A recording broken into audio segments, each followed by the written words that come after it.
Hello student, good morning. I am Brijesh Yadav. Today I am going to teach you property of non-metal. Student, हम लोग अभी तो पढ़े थे metal की प्रॉपर्टी पढ़े थे प्रीवियस वीडियोज़ में, और जैसा कि आप लोग मेटल के बारे में जानते भी हो और मैंने बताया भी था आपको, तो आज हम लोग पढ़ेंगे किसके बारे में, प्रॉपर्टी ऑफ नॉन मेटल। ठीक है, एक बार रिवीजन के तौर पे हम लोग देख लें कि भाई प्रॉपर्टी मेटल की प्रॉपर्टी क्या होती है। मैंने बोला था कि metal always loser of electron, why loser for stability. Metal जो होते हैं हमेशा इलेक्ट्रॉन क्या करते हैं स्टूडेंट, लॉस करते हैं। क्यों लॉस करते हैं, क्योंकि वो इलेक्ट्रॉन लॉस करेंगे तभी क्या होंगे, स्टेबल होंगे। और मैंने ये भी बताया था those element which contain 1, 2 and 3 electron their outer most shell, these are metal. मैंने बोला था वैसा एलिमेंट जिसके लास्ट में कितना हो, 1 हो, 2 हो और कितना हो स्टूडेंट, 3 इलेक्ट्रॉन हो। क्या चीज़ हो, इलेक्ट्रॉन हो, तो वो क्या करता है, इलेक्ट्रॉन को लॉस करता है। ठीक है, तो इस तरह से हमने बताया था ये क्या हो जाएगा, मेटल हो जाएगा। मेटल हमेशा क्या करता है, इलेक्ट्रॉन को लॉस करता है। जैसे मैंने एक एग्जांपल यहाँ पर रख दिया आपके लिए, मैग्नीशियम। मैग्नीशियम जो होता है 12 नंबर पे होता है, 2, 8 and 2, लास्ट में कितना इलेक्ट्रॉन है, 2 इलेक्ट्रॉन। तो जिससे क्या हम कहेंगे स्टूडेंट, ये क्या है, मेटल है। मेटल है ना, क्यों है, क्योंकि इसके लास्ट में 2 इलेक्ट्रॉन है, तो ये मेटल हुआ। बट ये इलेक्ट्रॉन लॉस क्यों करता है हमेशा, मैंने बोला metal are always donator of electron. ये क्या होता है, इलेक्ट्रॉन डोनेटर होता है। इलेक्ट्रॉन क्या होता है, डोनेटर, या इलेक्ट्रॉन क्या करता है, रिलीज करता है, डोनेटर ऑफ इलेक्ट्रॉन। इलेक्ट्रॉन को क्या हमेशा डोनेट करता है, डोनेट करता है। क्यों, वाई, फॉर स्टेबिलिटी, स्टेबल होने के लिए। किसके लिए, स्टेबल, स्टेबिलिटी के लिए क्या करता है, इलेक्ट्रॉन को लॉस करता है स्टूडेंट। जैसा कि हम लोग जानते हैं कि मेटल हमेशा इलेक्ट्रॉन लॉस करता है स्टेबल होने के लिए। ठीक है, इस तरह से आप इसको कह सकते हो। जैसे हमने कहा इसके लास्ट में कितना, 2 इलेक्ट्रॉन है, और हम जानते हैं स्टेबिलिटी का कंडीशन क्या होता है, स्टेबल के लिए किसी एटम के लास्ट में कितना इलेक्ट्रॉन होना चाहिए, 8 इलेक्ट्रॉन होना चाहिए, तो क्या हो जाएगा, स्टेबल हो जाएगा। जैसे हम कहें नियॉन, नियॉन का नंबर कितना होता है स्टूडेंट, 10 होता है, तो क्या करेंगे 2 and 8, लास्ट में कितना है, 10 है ना टोटल, इलेक्ट्रॉनिक कॉन्फ़िगरेशन करेंगे तो कितना आएगा, 10 आएगा। ठीक है, तो लास्ट में कितना इलेक्ट्रॉन है, 8 इलेक्ट्रॉन, तो क्या कहेंगे, स्टेबल है कि अनस्टेबल, तो इसको तो स्टेबल कहेंगे। अगर वही मैं बोल दूं कि ये है मैग्नीशियम है, स्टेबल है कि नहीं, तो हम कहेंगे नहीं है सर। क्यों नहीं है, क्योंकि लास्ट में 2 इलेक्ट्रॉन है, 8 है नहीं है, इसलिए क्या होगा, ये 2 इलेक्ट्रॉन लॉस करेगा। जब 2 इलेक्ट्रॉन ये लॉस करेगा तो क्या बन जाएगा, ये mg पे कितना प्लस हो जाएंगे, जितना इसका लास्ट इलेक्ट्रॉन लॉस करेगा उतना ही होगा। तो इस समय इसके पास इलेक्ट्रॉन कितने हो जाएंगे स्टूडेंट, 10 हो जाएंगे। ठीक है, क्योंकि इलेक्ट्रॉन लॉस किया। मेटल की हमने प्रॉपर्टी बताया था आपको, metal are ductile, metal are sonorous, metal are lustre, metal have high density and metal are closely packed to each other, their constituent particle are closely packed due to high force of attraction. ये metal के जो particles होते हैं closely pack होते हैं। क्यों closely pack होते हैं, कि इसमें फोर्स ऑफ अट्रैक्शन हाई रहता है। क्यों हाई रहता है, जो एटम नज़दीक रहेंगे, जब एटम नज़दीक रहेंगे तो उसमें फोर्स क्या होगा, ज़्यादा लगेगा। जैसे फिजिक्स में आप लोग पढ़े थे, फोर्स जो होता है प्रोपोर्शनल होता है m1 यानी m2 के फोर्स के। और पहला इक्वेशन ये था, फोर्स जो होता है इन्वर्सली प्रोपोर्शनल होता है किसके, square of radius. Equation second था। इन दोनों इक्वेशन को जब सॉल्व किए हम लोग, तो यह फिजिकल टू क्या, यह प्रोपोर्शनल क्या हो जाएगा, m1 m2 अपन r स्क्वायर हो जाएगा। ठीक है, अब इसी को सॉल्व करेंगे तो यह physical to capital G m1 m2 अपन r स्क्वायर। बात समझ में आ रहा है। तो फोर्स, रेडियस बढ़ेगी तो फोर्स कम होगा, रेडियस घटेगी तो फोर्स ज़्यादा हो जाएगा। तो इस तरह से हम लोग इसको कह सकते हैं। ठीक है, आप लोग समझ गए होंगे। अब क्या होगा कि जैसे उसमें हमने बताया था आपको, मेटल हमेशा क्या करता है, इलेक्ट्रॉन को लॉस करता है। ठीक है, loser of electron, why, for stability. और उसी तरह अब इस समय हम लोग उसमें जानते डक्टाइल क्यों होता है, भाई डक्टाइल, उसमें डक्टिलिटी पाई जाती है मेटल में, क्योंकि उसको जब हीट करेंगे, हीट करके थिन वायर के रूप में अगर हम उसको स्ट्रेच करेंगे तो क्या होगा, बढ़ता जाएगा, क्योंकि मेटल है। और नॉन मेटल को ऐसा करेंगे तो क्या होगा, ब्रेक होते जाते हैं। ठीक है, ब्रेक डाउन हो जाएगा, क्योंकि उसके एटम जब दूर जाएंगे तो क्या होगा, वीक फोर्स लगने लगता है, इसलिए टूट जाता है। ठीक है, तो इस तरह से हम लोग पढ़े थे किसके बारे में, मेटल के बारे में। ठीक है, चलिए हम लोग आज पढ़ेंगे किसके बारे में, प्रॉपर्टी ऑफ नॉन मेटल। ठीक है स्टूडेंट, चलिए देखते हैं। अभी तो मेटल के बारे में जैसे हम लोग जाने, अब हम लोग को पढ़ना क्या है, नॉन मेटल। जैसे कोई आपसे पूछेगा ठीक है। पोटेशियम क्या है, मेटल है कि नॉन मेटल, हमको मान लीजिए नहीं पता है, तो क्या करेंगे, कॉन्फ़िगरेशन करेंगे। 2 8 8 एंड लास्ट में कितना आएगा, 1 आएगा। तो जिसके लास्ट में एक इलेक्ट्रॉन होगा, 1 होगा, तो क्या होगा, मेटल होगा कि नॉन मेटल, मेटल होगा। स्टेबल है, नहीं है, क्या करेगा, इलेक्ट्रॉन लॉस करेगा। जब इलेक्ट्रॉन लॉस करेगा तो क्या बन जाएगा, पोटेशियम पे प्लस हो जाएगा। उसमें यहाँ पे कितने इलेक्ट्रॉन हो जाएंगे, 18 हो जाएंगे। 19 था पहले, अब कितना हो गया, 18 हो गया, तो स्टेबल हो जाएंगे। आई होप समझ गए होंगे। चलिए देखते हैं property of non metal. Non metal, non metal के लिए क्या होगा स्टूडेंट, चलिए देख लेते हैं। नॉन मेटल में यही होता है, those element which contain 4 5 6 7 and 8 electron in their last shell. 4 5 6 7 and 8 भी आता है, कैसे बताता हूँ। 8 electron in last shell, last shell, अंतिम सेल में कक्षक में कितना इलेक्ट्रॉन हो जाएगा, 8 हो जाएगा। तो क्या हो जाएगा, 4 5 6 7 8 हो जाएगा, तो क्या हो जाएगा, नॉन मेटल हो जाएगा। अच्छा, वो लोग इलेक्ट्रॉन क्या कर रहे थे, लूज कर रहे थे, ये लोग क्या करेंगे, गेन करेंगे। अच्छा, उसकी बैलेंसी, मेटल की बैलेंसी क्या होती है, पॉजिटिव होती है ना। क्यों होती है, क्योंकि इलेक्ट्रॉन लॉस कर रहा था। नॉन मेटल की बैलेंसी जो हो जाएगी निगेटिव हो जाएगी, क्योंकि इलेक्ट्रॉन एक्सेप्ट कर रहा है स्टूडेंट। ठीक है, इस तरह से हम लोग समझ सकते हैं। चलिए ठीक है, देखिए जैसे हम एक एग्जांपल देते हैं, कार्बन, कार्बन का नंबर कितना होता है, 6 होता है। इसका जब कॉन्फ़िगरेशन करेंगे 2 और 4 हो जाएगा, तो लास्ट में कितना इलेक्ट्रॉन है, 4 है। तो किसकी कंडीशन को दे रहा है, नॉन मेटल को दे रहा है। हम कहेंगे ऑक्सीजन ले लीजिए, 8 है, तो क्या हो जाएगा, 2 और 6 हो जाएगा। कितना इलेक्ट्रॉन इसको चाहिए स्टेबल होने के लिए, 2 इलेक्ट्रॉन चाहिए ना। किसी से इलेक्ट्रॉन क्या कर रहा है, ले रहा है ना, तो इसकी भी बैलेंसी क्या हो जाएगी, -2 में रखेंगे और 2 होगी।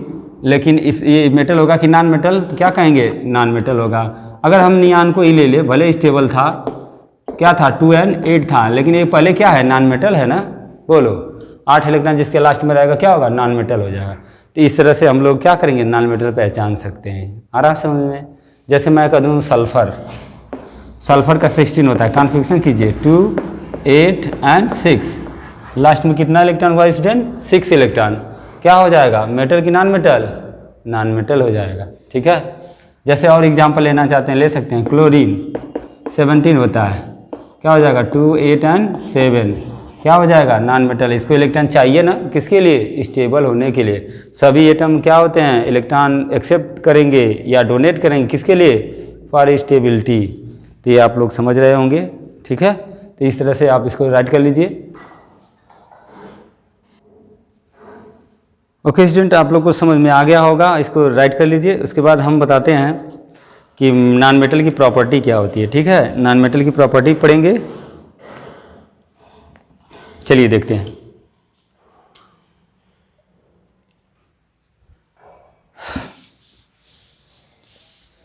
इसी तरह आप किसी भी एलिमेंट को सर्च करना चाहेंगे कर सकते हो। हालांकि आपके सिलेबस में 20 ही है, 10th के लेवल पे 30 एलिमेंट आप लोग लर्न कीजिएगा। 21 से लेके कहाँ तक, आपका 30 तक जो एलिमेंट है वो सभी मेटल होंगे और सबकी बैलेंसी क्या होगी, 2+ में रखेंगे, +2 होगी, 2+ कहेंगे और ऑक्सीडेशन स्टेट +2 होगा। ठीक है, तो याद कीजिएगा उसको, कोई दिक्कत नहीं होगी।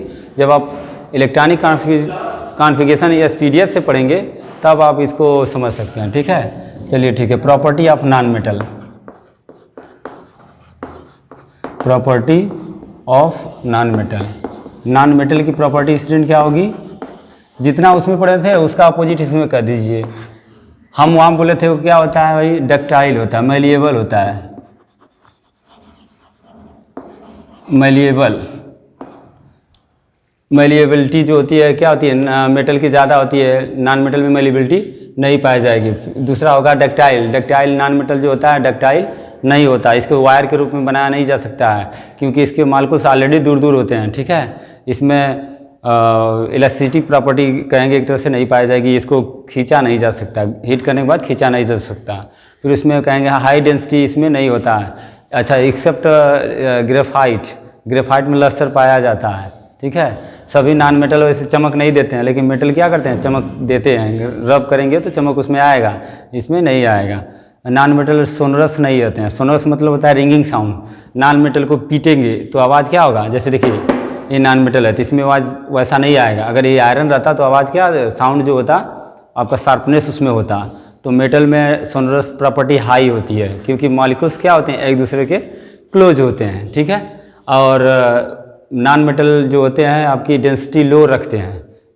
नॉन मेटल की डेंसिटी क्या होती है, लो होती है। कुछ को छोड़ के, जैसे मान लीजिए डायमंड ग्रेफाइट है, ये सब हैवी होते हैं, ठीक है। सबसे हार्डेस्ट नॉन मेटल में आपका डायमंड आता है, ठीक है। तो इस तरह से इसको पढ़ लेंगे। नॉन मेटल जितने मेटल की प्रॉपर्टी थी उसका अपोजिट चले जाएंगे, वो क्या हो जाएगा, नॉन मेटल हो जाएगा। बुक से अपना नोट्स बना लीजिएगा, इस तरह से आप लोग समझ सकते हैं, ठीक है। और मेल्टिंग एंड बॉइलिंग पॉइंट इसकी लो होती है एक्सेप्ट डायमंड ग्रेफाइट। डायमंड और ग्रेफाइट की मेल्टिंग पॉइंट या बॉइलिंग पॉइंट का दो, मेल्टिंग ही पॉइंट का दो या बर्निंग पॉइंट का दो 3700 होती है, 3500 होती है। अगर डायमंड है, डायमंड किसका बना है, कार्बन का बना होता है। कार्बन को ऑक्सीजन से जलाएंगे तो क्या बन जाएगा, CO2 बन जाएगा। स्टूडेंट समझ में आ रहा है, तो CO2 बन के क्या होगा, रिलीज हो जाएंगे, ठीक है। तो इस तरह से आप इसको पढ़ सकते हैं। नेक्स्ट है आपका, अच्छा ये हीट कंडक्टर होगा कि नहीं। डायमंड नॉन मेटल जो होते हैं हीट और इलेक्ट्रिसिटी का कंडक्टर नहीं होते हैं एक्सेप्ट डायमंड और ग्रेफाइट। डायमंड जो होता है किसका कंडक्टर होता है स्टूडेंट, हीट का होता है। और ग्रेफाइट जो होता है इलेक्ट्रिसिटी का होता है। क्यों होता है, ड्यू टू स्ट्रक्चर। आप इतना जानिए, स्ट्रक्चर की वजह से ऐसा होता है। डायमंड में फ्री इलेक्ट्रॉन नहीं होते हैं और ग्रेफाइट में फ्री इलेक्ट्रॉन होते हैं। जब फ्री इलेक्ट्रॉन रहेगा तो क्या होगा, कंडक्शन में भाग लेगा, ठीक है, कंडक्टिविटी पाई जाएगी, फ्लो करेगा। हम लोग जैसा कि जानते हैं फिजिक्स में पढ़े होंगे, flow of charge are called current. जहाँ पे चार्ज बहते हैं वहीं करंट जाएगा, ठीक है। और जैसा कि ग्रेफाइट में एक इलेक्ट्रॉन फ्री रहता है, 3 इलेक्ट्रॉन जो होते हैं कार्बन के बॉन्डेड रहते हैं, एक जो होता है फ्री रहता है, जिसकी वजह से वो क्या होता है, मोशन करता है, तो इसलिए उसमें करंट फ्लो करता है, ठीक है। क्लास 12 के फिजिक्स में आपको ये सब पढ़ना है। हालांकि देखना चाहते हैं तो देख सकते हैं। डायमंड का स्ट्रक्चर कुछ ऐसा होगा और ग्रेफाइट का स्ट्रक्चर ऐसा होगा, हेक्सागोनल होते हैं, ठीक है। कैसा होंगे, हेक्सागोनल।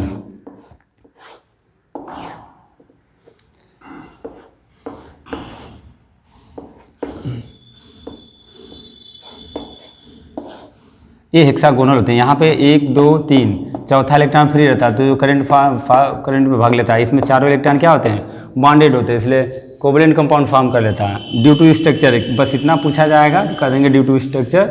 डायमंड और कंडक्टर ऑफ इलेक्ट्रिसिटी, अरे ग्रेफाइट और conductor of electricity and diamond conductor of heat. Diamond जो होता है हाई रिफ्लेक्शन रखता है ड्यू टू क्रिटिकल एंगल, ठीक है, इसलिए उसमें क्या रिफ्लेक्शन हाई होता है। इसका यूजेज क्या होता है, मेटल में जानते हैं कि इलेक्ट्रोड्स बनता है। इलेक्ट्रोड्स क्या होता है, मिक्सचर ऑफ 2 मेटल। 2 मेटल को जब मेटल या नॉन मेटल भी उसमें होता है, जब मिलाते हैं तो क्या बनाते हैं, इलेक्ट्रोड्स बनाते हैं, ठीक है। इस तरह से आप इसको पढ़ लीजिएगा, इसकी प्रॉपर्टी भी पढ़ लीजिएगा। अब हम लोग पढ़ेंगे chemical property of non metal. क्या आप पढ़ेंगे, chemical property of metal, sorry अभी तो हम लोग फिजिकल प्रॉपर्टी पढ़ रहे थे स्टूडेंट। अब हम लोग को क्या पढ़ना है कि chemical property of metal and non metal. Metal और नॉन मेटल की कौन सी property, chemical property. Chemical property of metal. पहले हम लोग केमिकल प्रॉपर्टी किसकी पढ़ेंगे, मेटल्स की पढ़ेंगे, ठीक है। जैसा कि एसिड बेस चैप्टर में हमने आपको पढ़ाया था, पहला है reaction with oxygen. Chemical property पे क्या, पहला क्या होगा, हम जैसा कि जानते हैं कोई भी एलिमेंट है तो उसके प्रिपरेशन को पढ़ते हैं पहले, फिर फिजिकल प्रॉपर्टी पढ़ते हैं, फिर केमिकल प्रॉपर्टी पढ़ते हैं, उसके बाद यूजेज पढ़ते हैं, ठीक है। फिजिकल प्रॉपर्टी में क्या होता है, कैसा दिखता है, डेंसिटी, मास, ये सब क्या है, कैसा कलर होगा, ये सब होता है। और प्रिपरेशन में कैसे बना वो देखा जाता है। और केमिकल प्रॉपर्टी में क्या होता है कि इनका रिएक्शन किसी और से किया जाए तो कुछ नया बनेगा। जैसा कि हम जानते हैं केमिकल रिएक्शन यही होता है, when 2 or more than 2 reactant combine together to form new product, property and name, all things are change. जब 2 लोग मिलते हैं, तीसरा जब बनता है तो उसका नाम, सब कुछ बदल जाता है, क्वालिटी, गुण सब बदल जाता है, ठीक है।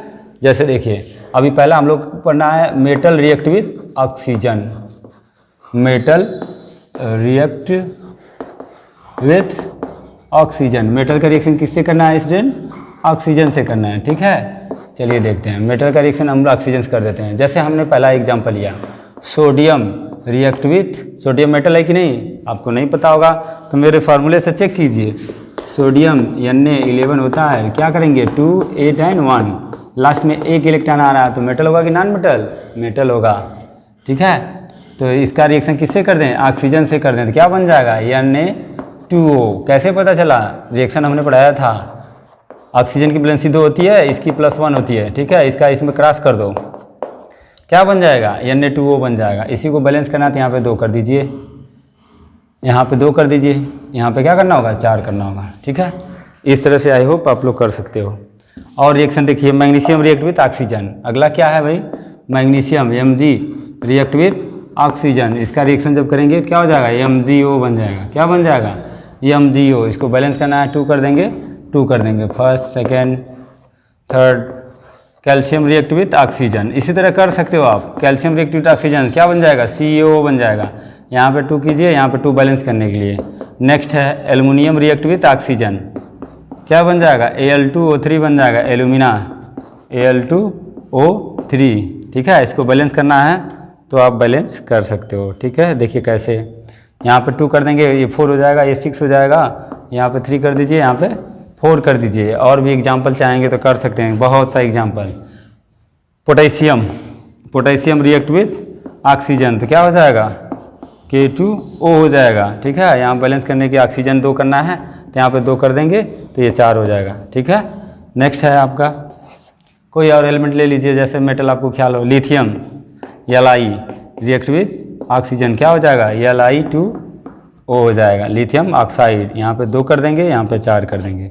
तो इस तरह से आई होप समझ में आ गया होगा, ऐसे कर सकते हो। आयरन का भी देखना चाहते हैं तो देख लीजिए, जिंक रिएक्ट विथ ऑक्सीजन, क्या हो जाएगा, ZnO।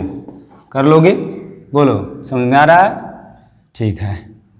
चलिए ठीक है, यहाँ पे 2 कर दिया हमने, यहाँ पे 2 हो गया, यहाँ पे 2 कर देंगे। आयरन रिएक्ट विथ ऑक्सीजन, क्या बन जाएगा, Fe2O3 बन जाएगा। हेमेटाइट का फार्मूला है, इसको बैलेंस करना है, यहाँ पे 2 कीजिए, यहाँ पे 3 कीजिए, यहाँ पे 4 कीजिए, ऐसे करके कर सकते हो, ठीक है। Copper react with oxygen, copper react with oxygen क्या बन जाएगा, CuO बन जाएगा। यहाँ पे 2 कर दो, यहाँ पे 2 कर दो, ठीक है। तो इस तरह से आप लोग कर सकते हो, समझ में आया। नेक्स्ट है, अच्छा, ये जब मेटल रिएक्शन करता है ऑक्सीजन से तो क्या फॉर्म करेगा, ऑक्साइड फॉर्म करेगा। यहाँ लिखेंगे when metal react with oxygen to form metal oxide, क्या बनाएगा, मेटल के साथ ऑक्साइड बनाएगा। ऑक्सीजन से क्या नाम हो जाएगा, ऑक्साइड हो जाएगा, बैलेंसी माइनस में होगी ना, तो मेटल ऑक्साइड बनाएगा। इस तरह से कर सकते हैं कि नहीं। व्हेन केमिकल प्रॉपर्टी में पहला है when metal react with oxygen to form metal oxide, ठीक है। ऑक्साइड कैसे फॉर्म होता है, बाय गेनिंग ऑफ इलेक्ट्रॉन। जैसे ऑक्सीजन है, इसका हमने कॉन्फ़िगरेशन किया तो 8 था, 2 and 6 हो जाए। इस कितना इलेक्ट्रॉन चाहिए, 2 इलेक्ट्रॉन चाहिए, इसमें कितना माइनस होगा, 2।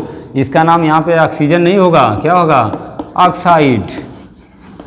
और यहाँ पे जब ऐसे लिख दिया तो इसका नाम क्या होगा, ऑक्सीजन गैस होगा, ऑक्सीजन। अगर यही मैं ऑक्सीजन लिख दिया तो क्या होगा, ऑक्सीजन एटम, ऑक्सीजन एटम हो जाएगा स्टूडेंट। इसके बारे में आप लोग अच्छे से जान लीजिएगा, नहीं समझ में आएगा तो मुझसे पूछ सकते हो, ठीक है।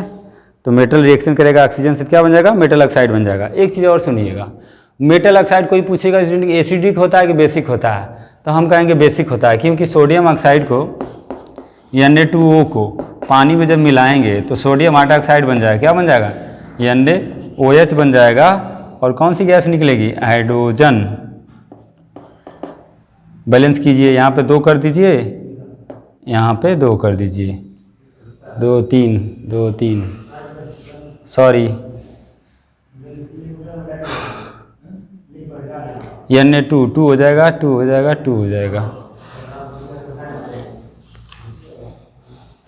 अच्छा ऐसे होगा, सॉरी, ये हाइड्रोजन नहीं निकलेगा, 2 फॉर्म में क्या निकल जाएगा, 2 बार आपका ये निकल जाएगा, Na2O। सही है, अब सही है, ठीक है। बेस बन जाएगा, किसी का कैल्शियम ऑक्साइड का रिएक्शन कर देंगे वाटर से तो वहाँ भी बेस बन जाएगा, ठीक है। तो कोई पूछेगा आपको कि मेटल जब रिएक्शन करते हैं ऑक्सीजन से कौन सा कैसा बनेंगे, एसिडिक होंगे कि बेसिक होंगे, क्या बोलेंगे, बेसिक होंगे, ठीक है।